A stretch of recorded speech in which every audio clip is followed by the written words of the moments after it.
Afternoon, ladies and gentlemen. It's Eric Coffin from the September 2019 edition of the Metal Investors Forum. I'm here with one of the companies I was very happy to invite, and more specifically, I'm here with the CEO of Great Bear Resources, which is a company some of you have probably heard about already, no doubt. I mean, they've been making phenomenal strides both in exploration in Red Lake and, of course, in the market. It's been probably one of the best, if not the best performing exploration stock anywhere in the last 12 months. And there's some pretty good reasons for that. And the most recent big splash you made was just this week. You put out a large news release on an area that you call the LP fault that runs through the middle of your property. And there's a lot that's different about that, and it's different for the Red Lake area. Can you give us a thumbnail on how things changed with that discovery? Yeah, no problem, Eric. It's a really good point because I'm getting a lot of questions about this these days. So the Red Lake area is famous for hosting gold in veins, effectively high-grade gold in quartz veins. So it's one of the best mining districts in Canada because of the presence of high-grade gold mineralization in these veins. That's what Newmont/Gold Corp is mining at the main Red Lake gold mine. And it's also what we found at our Dixie Limb and Hinge discoveries, which the company was exploring exclusively up until, well, a few months back. Right.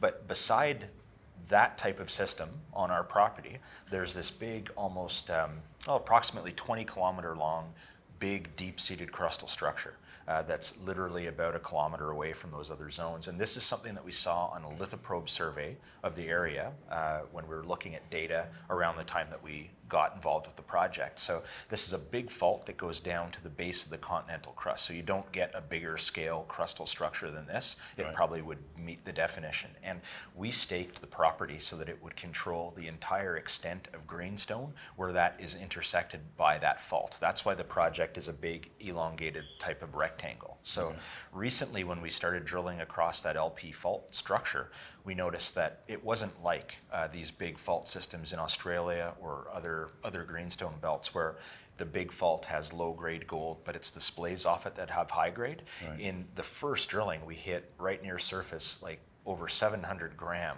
gold material over like a couple, well, in this case, I think it worked out to over 200 grams over 2 meters right near surface, followed by about 14 meters of about 12 grams, followed by the lower grade gold that we would expect to see in a fault like that. So the difference is between what we're seeing now and most of the material that hosts gold in Red Lake is this is different rock types, and it's also disseminated gold. So we get to say in the same breath now, which is very, very rare globally and a very good thing, disseminated high-grade near-surface gold.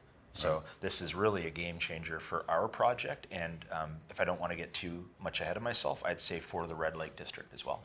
And these kind of deep crustal faults, I assume these are not common occurrences. There's not that many of them around. No, there is an example in Red Lake, though. The other one is the one that the Red Lake mine complex sits on. So that's something that's got, a global resource of over 30 million ounces and has produced something on the order of about 20 million ounces. So that also lines up on the next one over from the one that we have. Okay. And we have ours on the Dixie property. The other thing is if you line up all the mines in Red Lake back to back, Right. they occur along about a 23-kilometer trend. It's almost the same size as this 20-kilometer trend that we're drilling now at LP. So Pleasant coincidence. we're a little bit in, it's a cliche in the mining industry to say elephant country, but how else are you supposed to describe it? Yes, well, you're walking through elephant poop in your case, so it's a little easier for you to say that. The other thing that's, it sounds great. It is great. It's awesome. I mean, it's the reason why your stock is doing so fabulous. I mean, you and Bob Singh have done such a great job. But of course, in your shoes, you're looking at this 22-kilometer thing. It's like, okay, now what do we do? I mean, how do you target now? I mean, are you just random? I mean, what's the plan to kind of deal with something this big as a target? Well, more rigs. So we've recently gone from 1 rig to 3 rigs, and they are all focusing along various spots on that LP fault now. So that's one of the things. Probably more rigs will join the project in the near future. So that's another thing. But the science, like Great Bear, one of the reasons that we've been effective is by doing a lot of science on our work and carefully observing. Like we recently made a gold discovery that cost us $0 because we took historical drill core and found unassayed, unrecorded visible gold, high-grade visible gold sitting in that. Cool. So we're careful when we collect data. So as we're drilling now, what we're noticing is that there's specific rock units that occur again and again and again over kilometers along this LP fault.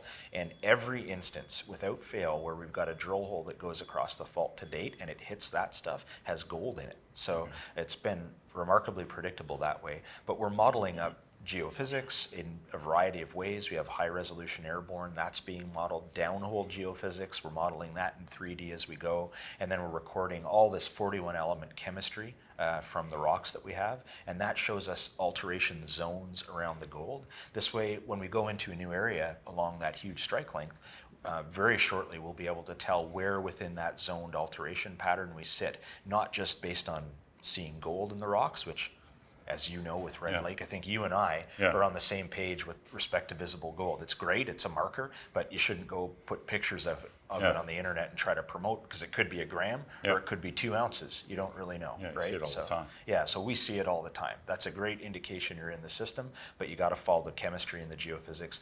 But the other flip side answer to your question is really nobody's that smart.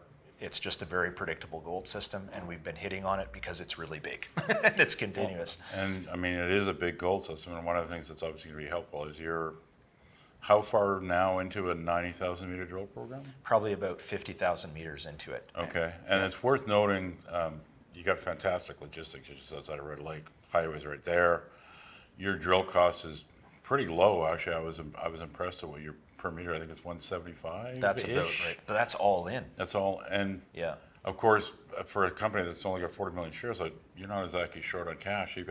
You can do a lot of drilling with what's in your bank account right now. Yeah, say that we keep it at 3 rigs. We could drill all the way through this year and next year and into the following year, 2021, without requiring financing again, because at this point we have a bunch of warrants and options that are also in the money.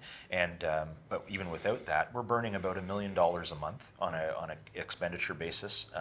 So that's sort of an all-in G&A for, I guess that's about 80 to 85% drill costs. Right. Program costs. So it's amazing that we're funded to basically extend this thing through more than beyond 2020. So it's a great position to be in. We don't have the typical problem that a junior has, where somebody in a bank is calling the shots of when you need to go back to the market. In our case, we're calling those shots. I know many people that have asked me to ask you if you would do a placement. So I know you're not having any trouble finding money. You're swatting them away. Great Bear Resources, GBR in the venture, fantastic story, great discovery story. That this new LP thing that just really, they talked about it about a month and a half ago, but it really hit the news with drill results in the last few days. Personally, I think the market still hasn't quite gotten their head around the scale potential here. Neither of us is going to throw any numbers out there because they just look stupid. So forget it. You can all do the math on your own. But this is a story you really want to keep track of. Don't think you've missed the boat because of where it's trading. And that's it. Thanks for coming by, Chris. Great to see you again, Eric. Okay. Thanks very much.